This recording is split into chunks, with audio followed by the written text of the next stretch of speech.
Grand Rising, kings and queens. What a beautiful day for improvement and self-development.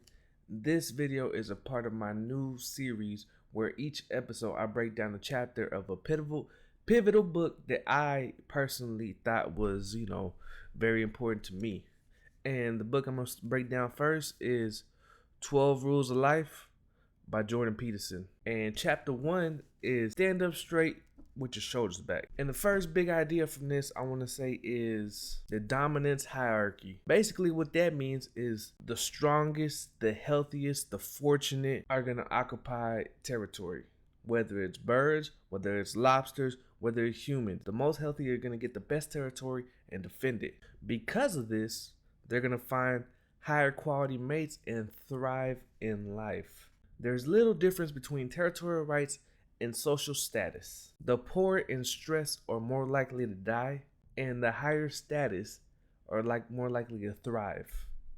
Basically being said is when the king gets sick, the common folk die. Big idea number 2 is those who have a lot will get more. If two lobsters battle and one loses and one wins, their life will go in different trajectories. The loser will refuse to fight again and will actually be conquered by previously beaten lobsters, like lobsters he had previously beaten.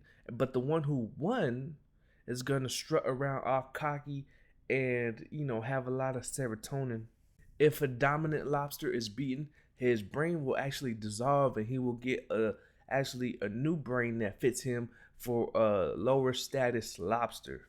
The winner will be high in serotonin and low in octopamine. And this rolls right into the principle of unequal distribution. Matthew 25:29. To those who have everything, more will be given. For those who have nothing, everything will be taken. And that's just the way that the world goes. If you're living in abundance, more is going to be given to you. If you're constantly thinking, man, more is going to come to me, I'm good in my status, you're going to be blessed. But if you're always thinking, damn, I don't really have too much, I don't really have too much, then everything's going to be taken of you because you don't have too much and you're constantly repeating that you don't have too much. And that's the things we got to think about when it comes to scarcity and abundance. If you live in abundance, whether it's women, whether it's food, whether it's job opportunities, you know that there's always going to be more. But if you live in scarcity, that's how you get that one-itis with women.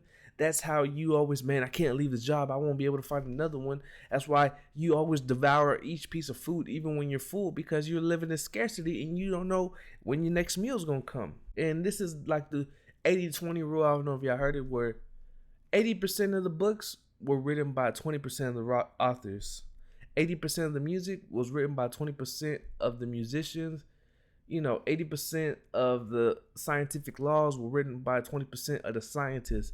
And that's the same thing. 80% of the women are going to be attracted to 20% of the men. And which takes me to big idea number 3, the women. Women are better at looking at the dominance hierarchy for their mate. Men, we really don't care as long as, she's healthy and shows traits in her genetics that she's going to be able to pass on. There's certain things that we're attracted to, but women, they're able to distinguish between a higher level male and a lower level male. And 80% of the women are going to want the top 20% of men. Just look at the female lobsters. The way they're able to distinguish is they'll just let the lobsters battle it out. And the winner is, probably the one with higher serotonin, higher healthy genes, and, traits that would like to be passed on. And the loser, they don't pass their traits on. Same thing with human women and social status. If you have a higher social status, chances are you're probably going to get majority of the women. But if you have really not much to offer, because that's how a man gets his social status, is by having things to offer to the world, whether it's knowledge, whether it's his works, his crafts, or music, anything. If you have nothing to offer to the world, women probably ain't going to chase after you. Idea number 4 is there's a top and there's a bottom. There's a very old primordial calculator in your brain below your feelings and thoughts where it calculates your exact position in the world, in society, from a 1 to a 10. If you are number 1 male, which is the top, you're going to live in the best places, you're going to have the best food, and you're going to attract the highest quality of women. If you are number one woman, you're going to have an abundance of suitors of men who are going to want to marry you. But if you're a 10 man, that means you're probably always sick. You don't got a good job. You probably don't have nowhere to stay. And if you do, it's probably nowhere good. Same thing with women. If you're a 10, you probably don't have many suitors. And if you do, they probably aren't desirable. Nobody else wants them. So, hey, let's shack up together because your food's probably terrible. You have a bad immune system. You're going to age fast and die young. If your brain sees that you are on the lower level of social status, then it will restrict your serotonin, which will make you physically and psychologically stressed. Everything is an emergency. You have constant stress. But if you're high status, you live in abundance, you can delay gratification, and emergencies aren't really there for you. Problems in life will pop up, but emergencies won't really just hold you back. Big idea number 5 is rise up. Tyranny will fill a void wherever it is. You have to be able to say no and mean it. Harmless, naive people get taken advantage of. There has never been any good in being harmless. We're being taught that now, but there's not really a good in being harmless. What's better for society is if we were stronger and dangerous, but we chose to do no harm. That doesn't mean we're harmless because we're actually dangerous. If you know MMA, if you know martial arts, if you do some boxing, you're very dangerous. If anybody steps to you the wrong way, you can beat their ass. But think about if you can't, then you probably gonna more than likely be their target.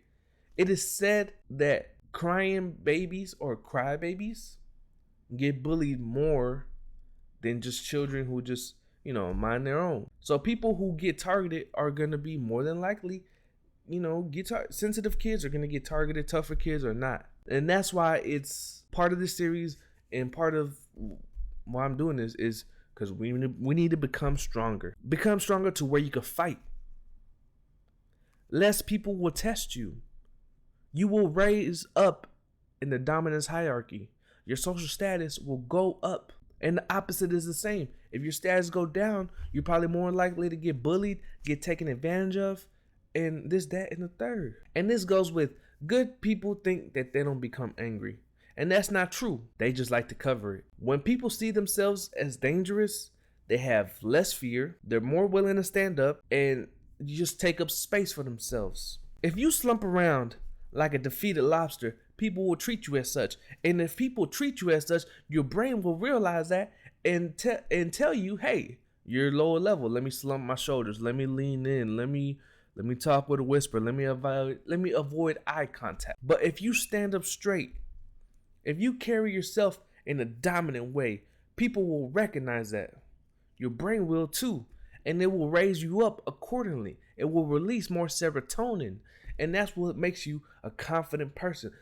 A person that's able to get after it. Able to take on the world and challenge the world if they see wrong in it. If we had more people that stand up for what they believed in and said what was on their mind, we wouldn't really have too many problems right now.